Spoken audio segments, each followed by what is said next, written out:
Ассаламағалейкум қазақ елі, құрметті менің оқырмандарым.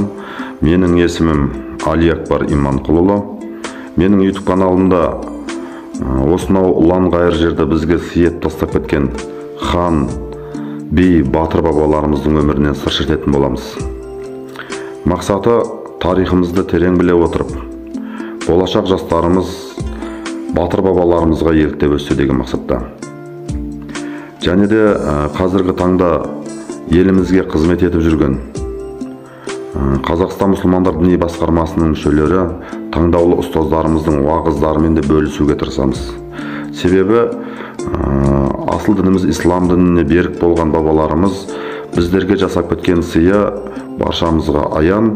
Сол себепті біздер де батыр бабаларымыздың жолымен дінімізге берік болып, болашақ ұрпаққа аманатты жеткізейік.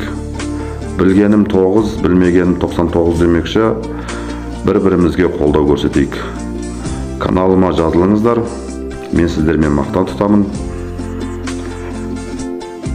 Жақсы күндерде жолыққанша аман болыңыздар.